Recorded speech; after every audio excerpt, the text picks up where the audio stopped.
Hai sahabat DPF, saat ini Anda sedang menyaksikan podcast Everywhere. Gerakan bersedekah di anak muda harus sudah mulai digalakan.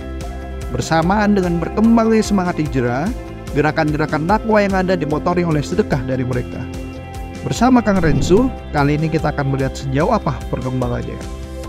Bagaimana pemahaman anak muda terkait sedekah? Mari dapatkan inspirasinya di podcast Everywhere.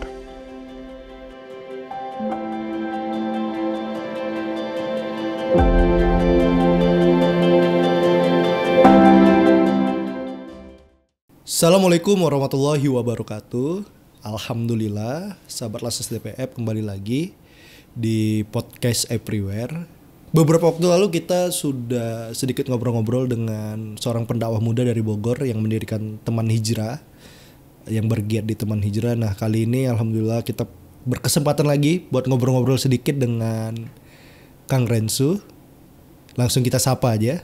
Halo Kang, Assalamualaikum. Waalaikumsalam warahmatullahi wabarakatuh. Alhamdulillah ketemu lagi ya Kang Alhamdulillah Rensu, ketemu lagi. Kayaknya makin ganteng aja nih kalau kata anak genteng Medan. kali ya. Genteng. Ganteng-ganteng di pohon tuh gantung-gantung ya Kang. Yang penting nggak ganteng-ganteng sering galau lah. Iya, ganteng-ganteng sering galau. Oh, ganteng-ganteng sering galau. Serigala ya Kang ya. Aduh, jadi inget zaman-zaman muda Kang. Oh, jadi serigala. Jadi serigala, pura-pura jadi serigala. Kang, menarik sekali kemarin kita bahas terkait dakwah di anak muda. Kali ini kita mau bahas terkait sedekah. Tapi tetap kita senggol dikit anak muda nih. Soalnya kalau anak muda nggak disenggol nanti suka cari-cari perhatian Kang. Gitu. Kang Rensu, dengan tadi ada gelombang hijrah yang cukup besar ya di tahun 2015 sampai 2019. Impactnya terhadap giroh anak muda bersedekah itu gimana Kang? Ada impact gak Kang? Oh, sangat luar biasa Brin. Sangat. Efeknya sangat luar biasa. Termasuk ya keberadaan tempat yang kita ini lokasi podcast nih Kang. Lokasi podcast ini adalah buah daripada infak sedekah yang kita gerakan di anak-anak muda. Waduh. Kayak gitu. Ya studio dan lain sebagainya semua yang Teman Hijrah hari ini gunakan itu ya untuk berdakwah, itu adalah sumbangsi ya, kerjasama kolaborasi antara anak-anak muda gitu. Berarti dakwah-dakwah anak muda itu sokongannya bukan dari dana-dana venture capital ya Kang? Oh nggak ada, kita murni. Tapi dari sedekah tadi ya Kang ya? Dana umat lah sebetulnya. Dana umat ya. Murni dana umat itu, semuanya dana umat. Ya alhamdulillah yang belum ada sponsor yang masuk nih ya. Semuanya alhamdulillah dana umat ya. Jadi memang semangat anak-anak muda untuk berinfak, bersedekah itu sebenarnya sangat luar biasa ya. Kalau misalnya kita lihat sekarang kan banyak gerakan-gerakan kebaikan yang ditengarai oleh anak-anak muda ya, baik yang anak-anak muda muslim maupun yang secara umum secara global ya, itu banyak bergerak karena memang ada satu kesamaan ternyata. Jadi titik temu antara semua pemikiran, semua perasaan itu adalah titik temunya kepedulian sosial. Jadi anak-anak muda itu sebenarnya adalah mereka yang punya jiwa sosial yang sebenarnya tinggi ya, kalau kita bisa mengarahkan mereka dengan baik. Ya, itu sih kalau yang kami ini ya, yang kami rasakan selama ini sih seperti itu. Tapi memang sulit nggak Kang menjelaskan makna sedekah ke anak-anak muda ini Kang sebenarnya? Sebenarnya sih nggak sulit ya, gitu ya, karena kan yang penting ketika kita bersedekah atau mengajak teman-teman untuk bersedekah itu ya jelas narasinya gitu ya. Ya narasinya harus jelas gitu ya. Karena kan kita juga edukasi di kajian ya. Kita edukasi tentang bab sedekah, bab berbuat baik, bagaimana kemudian sedekah itu menghadirkan banyak sekali manfaat dan lain sebagainya. Nah, edukasi itulah yang kemudian diinternalisasi oleh teman-teman dan diaplikasikan tadi ya dalam bentuk sedekah yang alhamdulillah dampaknya sudah sangat terasa banget kebermanfaatannya dan lain sebagainya. Memang tidak sesulit yang dibayangkan sebenarnya ya. Hanya memang kita perlu wadah, perlu narasi ya, dan perlu ada orang yang menyampaikan atau medianya. Ya, gitu. Kalau nggak ada yang menyampaikan ya anak-anak muda ini nggak tahu ya terkait esensi sedekah. Karena gini Mas, kadang gini, mereka kan misalnya bisa mengeluarkan uang untuk nonton konser, ya untuk nonton idolanya, untuk beli stick Army misalnya. Stick Army.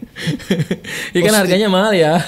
Oh iya. Iya harganya mahal, makanya kan Stick kita Army, stick tentara, Mam. enggak, bukan. BTS ya. Oh iya, bukan K-popers soalnya. Oh, kan? bukan K-popers ya. Iya. Apa dangduters. Dangduters gitu. Ya, maksudnya kan artinya mereka punya kemampuan sebenarnya ya. Hanya karena mereka belum tahu bagaimana kemudian menghadirkan manfaat daripada apa yang mereka punya itu, ya terkadang kemudian mereka gunakan spend uangnya itu untuk hal-hal yang mereka senangi. Ya ketika edukasi itu sampai kepada mereka, kita kemudian treatment, kita juga arahkan kepada hal-hal yang positif, ya mereka juga sama. Karena poinnya sama, mereka tuh punya dan mau memberikan. Ya, yang penting kan edukasinya aja sebenarnya kayak gitu. Gimana cara menjelaskan ke mereka bahwa ada bersedekah itu bisa menghasilkan kepuasannya sendiri loh gitu. Kalau anak sekarang kan kenalnya itu kalau ngopi bisa menghasilkan dopamin, olahraga itu bisa menghasilkan endorfin, dan berkegiatan sosial itu bisa menghasilkan hormon-hormon kebahagiaan tadi lah. Itu gimana ngejelasin ke mereka, Kang? Maksudnya apa yang dijelasin ke anak muda itu bahwa dari bersedekah ini bisa memicu hormon ini nih gitu. Gimana? Ya, kita nggak ngejelasin bagaimana memicu hormon ya. Tapi yang jelas ya dari ketika misalnya kita mengajak mereka teman-teman semuanya untuk bersedekah, ya kita awali dengan keutamaan daripada bersedekah ya, agar kemudian mereka juga memahami bahwa sedekah itu bukan hanya sebatas kemudian mereka memberi, tapi ada motivasi, ada balasan yang juga akan mereka dapatkan dari Allah Subhanahu wa taala ya. Kemudian ya setelah dari itu sebenarnya poinnya adalah bagaimana kemudian kita juga menciptakan kajian, event yang itu bisa menjadi solusi dari keresahan atau kegalauan mereka gitu. Jadi kalau kita tuh gini, kita sampai kemudian akhirnya mereka yakin bahwa sedekah itu bikin mereka bahagia, kita juga buka wadah dulu buat mereka agar kemudian hati mereka itu juga bisa bahagia gitu. Nah jadi kan bisa ini nih kuat motivasinya gitu ya, dan penerimaannya jauh lebih mudah. Kenapa? Karena ketika mereka datang ke kajian teman hijrah, mereka juga mendapatkan ketenangan, kesenangan, kebahagiaan. Dan ketika kita bilang bahwa sedekah itu juga akan bikin teman-teman tuh lebih baik, karena sedekah tuh nggak akan pernah kemudian mengurangi harta kita, justru sebaliknya harta kita makin bertambah. Ya ketika misalnya teman-teman bersedekah, ternyata teman-teman itu sama Allah akan dibuat hatinya jauh lebih baik. Jadi poinnya adalah karena anak muda itu masalahnya sama, masalahnya di perasaan, masalahnya di hati. Maka ketika kita mulai sentuhannya dengan masuk kepada hati, kemudian kita follow up juga dengan sesuatu yang membuat mereka itu bisa hatinya tenang, ya insya Allah. Jadi bareng tuh ya. Dengan mudah itu ya, lebih mudah untuk diterima akhirnya gitu. Jadi memang lagi-lagi sedekahnya itu nanti menjadi pendorong saja, cuman yang dikedepankan ini membahas soal hati. Jadi hati awalnya kita buka dulu hatinya, kemudian kita masukkan narasi bersedekahnya. Nah kemudian kan mereka mendapatkan manfaat daripada sedekah itu dengan dulu ngerasa bahagia nih, udah bisa ngasih. Ketika mereka bisa memberi, mereka bisa berinfak, mereka bisa misalnya kita punya program-program sedekah, mereka kemudian jadi bahagia dengan itu semua. Kang, tadi kita mau lanjut soal kedudukan sedekahnya sendiri sebagai sebuah ibadah. Itu gimana, Kang? Seberapa dahsyat sedekah ini, Kang? Kalau misalnya ditanya seberapa dahsyat sedekah, sedekah itu dahsyat banget, Mas. Banyak banget manfaat ya, fadilah atau reward yang akan Allah berikan bagi orang-orang yang mau bersedekah. Kalau kita berbicara dengan konteks anak muda itu kan terkait banget tuh bagaimana kemudian sedekah itu satu bisa menenangkan hati. Ya, itu dalam Quran surah Al-Baqarah, teman-teman nanti bisa temukan ada wala khaufun alaihim walahum yahzanun ya. Bagi mereka yang kemudian bersedekah gitu ya, mereka itu hatinya tuh nggak galau gitu ya, nggak sedih hatinya, nggak ada rasa takut di hatinya. Berarti selain ngopi, anak muda juga jangan lupa sedekah. Iya. Oke, notes, Kang. Ya salah satunya itu ya. Itu kan kita memberitahu ya buat teman-teman bahwa ya sedekah itu ternyata salah satu hal yang kemudian bisa mendatangkan ketenangan hati. Dan ketenangan hati itu adalah salah satu pondasi yang akan menghadirkan kebahagiaan dalam hidup. Itu satu. Yang kedua apa dahsyatnya sedekah? Dahsyatnya sedekah itu adalah sedekah itu bisa membuat hidup kita vibe-nya selalu positif. Ini bahasanya harus begini ya. Kenapa? Kan jelas ya kata Nabi SAW bahwa sedekah itu adalah sesuatu yang kemudian bisa membuat takdir ya kita menjadi selalu baik. Ya, menolak bala kan sedekah itu. Karena bala itu tidak akan pernah mendahului sedekah. Sedekah itu ya artinya akan selalu mengarahkan kita, membuat suasana hidup kita vibe-nya selalu positif. Pantes kalau orang habis kehilangan gitu dia bilang kurang sedekah nih. Iya karena ketika kita sedekah itu kan sebenarnya latihan untuk kita kemudian belajar ikhlas.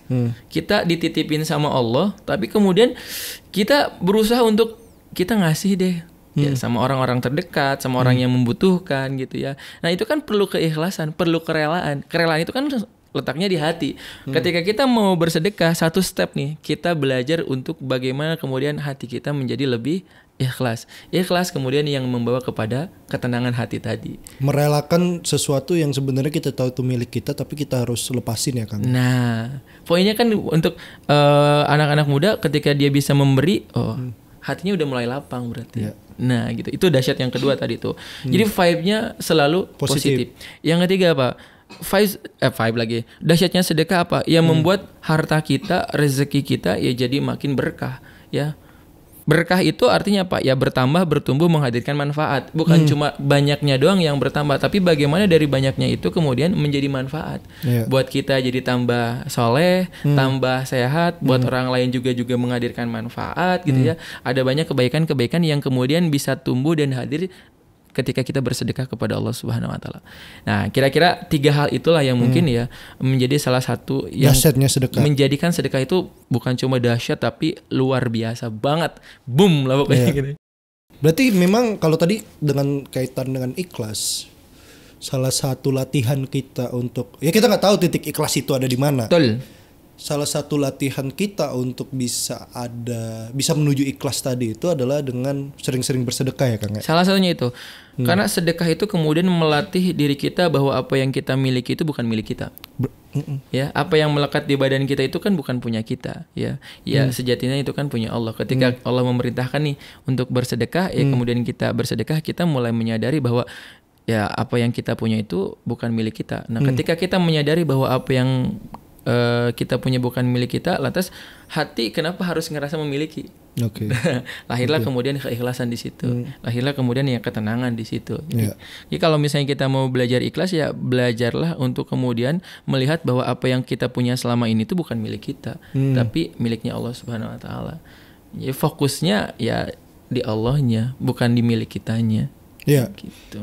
Terkait dengan dengan banyak gagasan atau ide-ide Kang Rensu kan Kang Rensu banyak memunculkan narasi menata hati. Mengaitkan antara menata hati dengan bersedekah ini gimana Kang kalau mau dikaitkan Kang? Baik, hati itu sangat erat kaitannya dengan keimanan. Maka kalau kita berbicara tentang menata hati itu adalah bagaimana menata hubungan kita dengan Allah Subhanahu wa taala. Menata cinta kita kepada Allah Subhanahu wa taala dan menata ketaatan kita kepada Allah. Maka ketika kita mencintai Allah, ya, kemudian kita mendekat kepada Allah dan kita juga berusaha untuk selalu taat kepada Allah. Di antara tanda cinta itu adalah ta'ah kan. Kita taat kepada Allah. Kalau orang taat berarti dia akan samina wa atana. Ya. Kalau misalnya Allah bilang, "Ayo kita bersedekah." Lihat ada saudaramu yang membutuhkan. Ayo sedekah ini karena begini. Sejatinya orang yang kemudian hatinya terpaut dengan Allah, pasti dia akan langsung ya tanpa banyak bertanya, tanpa banyak beralasan, ya dia akan bersedekah. Kenapa? Karena dia ingin zat yang dicintainya yaitu Allah, Rob yang dia cintainya ya ridho sama dia, senang sama dia, ngasih reward buat dia. Nah, kira-kira begitu Kang, antara kaitan ketenangan hati dengan sedekah gitu ya, atau menata hati dengan kemudian lahirlah keinginan untuk bersedekah. Poinnya di situ. Makanya tadi di awal tuh kita selain kita kemudian menarasikan untuk bersedekah, ya bagaimana kemudian juga kita belajar untuk menata hatinya teman-teman yang mau bersedekah. Jangan sampai kita menyuruh orang bersedekah sementara mereka itu masih resah gitu. Masih gelisah, masih gundah. Ya sulit kemudian mereka untuk bersedekah. Karena pembandingnya itu bukan lagi kemudian tentang ridhonya Allah sama mereka, tapi tentang kebutuhan gue nih. Gue lebih butuh. Ya ngapain gue bersedekah, orang gue aja masih kurang. Jadi kan kayak gitu. Kan banyak Kang orang-orang bersedekah itu dia mau punya hajat A, dia coba bersedekah dengan harapan imbalan-imbalan dari sedekah-sedekah itu ya. Maksudnya dulu itu pada zaman-zaman kita ngikuti pada zamannya waktu kita masih sekolah ada tukang bubur naik haji karena sedekah bisa naik haji. Kita kan pernah di fase itu Kang, dimana sedekah itu dianggap investasi yang berharap akan balik banyak secara ini juga ya, secara materi ya kan. Tapi dari penjelasan Kang Rex itu sebenarnya sebelum sampai ke harapan-harapan itu sebenarnya upaya sedekah itu niat awal yang mau kita bangun itu tadi ya, menata hati itu. Betul, ya. Betul, menata hati. Betul sekali. Memang ya kita juga sempat rame gitu ya. Kalau pingin sesuatu, ayo banyaklah bersedekah. Secara teori memang benar. Ya, karena gini nih, Allah ketika memberikan perintah itu juga memberikan reward bagi orang yang melakukan perintah itu, fadilah ya dalam Islam disebutnya, atau keutamaan. Karena bab sedekah pun begitu, ada keutamaan sedekah ya. Dalam Quran juga dikatakan kan sedekah itu akan dibalas 700 kali lipat ya, karena diperumpamakan sebagaimana buah yang kemudian menjadi bulir ada 7, kemudian 7 itu kemudian ada bijinya 100. Nah, itu kan bentuk reward dari Allah Subhanahu wa taala, seolah-olah ini ingin menjadi kepada manusia penegasan bahwa ketika engkau bersedekah di jalan Allah, Allah pasti akan balas, Allah ganti dengan berkali-kali lipat ya lebih daripada apa yang engkau bayangkan. Itu poin pertamanya. Tapi bukan lantas kemudian ketika kita mengharapkan dunia, ya mengharapkan keinginan kita menjadikan sedekah gitu ya sebagai bahan bagi kita kemudian untuk ya udahlah sedekah deh biar gue dapet iPhone misalnya, sedekah deh gue bawa mobil, sedekah Xiaomi deh ke dia, bisa kayak gitu, dapat iPhone 15 ya kan. Iya betul. Poinnya adalah sedekah kita itu untuk Allah. Ya perkara nanti Allah menggantinya apakah dalam bentuk harta, bentuk kesolehan, ya bentuk kesehatan, itu haknya Allah. Kenapa? Karena Allah tahu apa yang kita butuhkan. Ya, jadi poinnya itu bukan tentang balasannya nanti harus selalu berupa materi. Karena bisa jadi ada yang jauh lebih berharga daripada materi itu sendiri. Materi itu kan itu adalah nikmat yang levelnya nomor 4. Ini kan nomor pertamanya hidayah. Yang keduanya sehat. Ada anak soleh, baru harta. Ya, coba kalau kita punya materi tapi kita nggak dapat hidayah. Kita punya materi tapi kita nggak sehat. Kita punya materi anaknya bandel semua. Ampun dah. Gimana rasanya? Nikmat gak harta yang kita miliki? Gak nikmat sama sekali.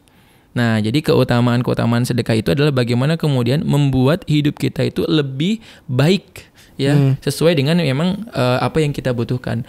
Adapun terkait misalnya Allah memberikan kita harta itu haknya Allah. Dan harta itu memang Allah berikan kepada mereka yang kalau misalnya kita bersedekah kemudian Allah berikan kita harta, berarti kita bisa layak dan amanah untuk menerima harta tersebut. Kan sedekah itu erat banget kaitannya dengan rasa syukur kan, bentuk syukur. Semakin bersyukur semakin Allah tambah ya kan. Betul, makanya kenapa kita nggak dikasih balasan berupa harta? Mungkin bisa jadi dengan harta itu kita bisa lalai. Mungkin bisa jadi ketika diberikan harta bukannya kita malah jadi nanti sedekahnya makin banyak, malah makin sulit untuk mengeluarkan sedekahnya. Makin sering overthinking kalau malamnya kan. Karena yang tahu hati kita kan Allah. Jadi bisa jadi ternyata harta malah jadi ujian yang memberatkan kehidupan kita, bukan memudahkan kita dalam beramal gitu, Mas. Jadi tadi kan udah banyak bahas soal motif-motif sedekah. Kita lanjut ke terakhir nih, Kang. Sedekah yang paling baik itu sebenarnya apa Kang? Sedekah kemana? Sedekah yang bagaimana gitu? Pertama, sedekah yang terbaik itu adalah sedekah yang sesuai dengan kemampuan kita tentunya. Ya, karena kan setiap orang itu punya keadaan yang berbeda-beda.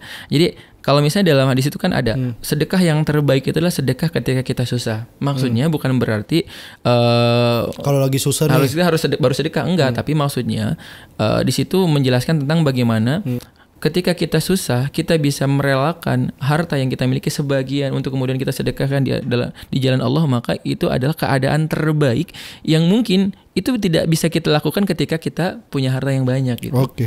Artinya di saat sulit aja kita masih mau bersedekah. Nah, poinnya kan di situ. Makanya yang pertama ya sesuai dengan keadaan kita. Maka itu adalah sedekah yang terbaik. Jangan lantas ketika misalnya bicara, oh sedekah yang terbaik ketika susah. Oh berarti pas jadi kaya saya nggak usah sedekah.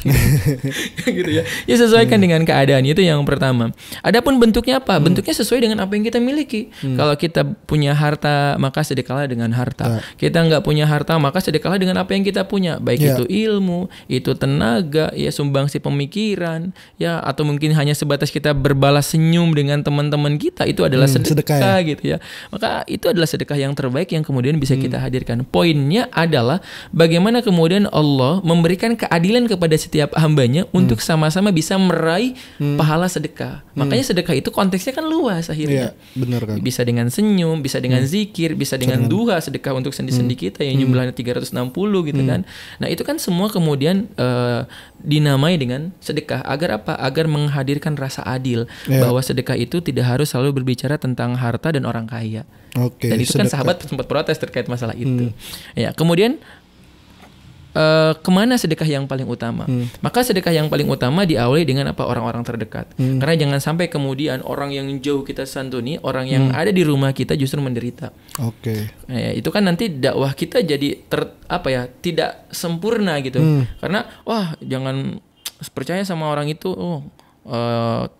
Tetangganya aja ditelantarin misalnya, sama tetangganya hubungannya nggak baik. Iya kayak gitu. Tapi dia kalau sedekah luar biasa ya, di lembaga ini sekian ratus juta misalnya. Tapi keluarganya ya ditelantarin misalnya. Maka yang terbaik adalah kalau dalam Quran kan kepada kerabat. Ya, orang tua, ya saudara, kaum kerabat kita, kemudian apa? Tetangga, ya kemudian orang-orang yang terkena bencana, ya kemudian para fakir miskin dan lain sebagainya. Ya terlebih daripada itu untuk kepentingan umat ya, bisa fasilitas umat dan lain sebagainya. Maka disesuaikan dengan keadaan yang sedang terjadi dalam kehidupan kita, dengan kondisi kita baik materi maupun moral, dan lihat sekeliling kita. Bukan lantas kemudian kita juga ketika misalnya tetangga saya aja masih banyak yang susah, saya nggak mau sedekah kepada lembaga ini, lembaga itu dan lain sebagainya. Ya jangan sampai juga kita membatasi pikiran seperti itu. Karena kita diperintahkan untuk juga saling membantu sesama. Artinya adil. Dan adil itu bukan 50-50 ya. Adil itu memberikan sesuai dengan porsinya. Memberikan sesuai yang orang lain butuhkan. Betul, ya, Kang. Jadi harus bersikap adil. Tidak kurang. Alhamdulillah, terima kasih Kang. Obrolannya luar biasa. Insya Allah ini menjadi pembelajaran yang luar biasa juga untuk teman-teman yang menyaksikan ilmu-ilmu dari insight dari Kang Rensu untuk kita semua. Semoga ada kesempatan lagi buat ngobrol-ngobrol ya Kang. Insya Allah. Terima kasih teman-teman sahabat Lanses DPF. Saya dan Kang Rensu pamit undur diri. Wassalamualaikum warahmatullahi wabarakatuh. Waalaikumsalam warahmatullahi wabarakatuh.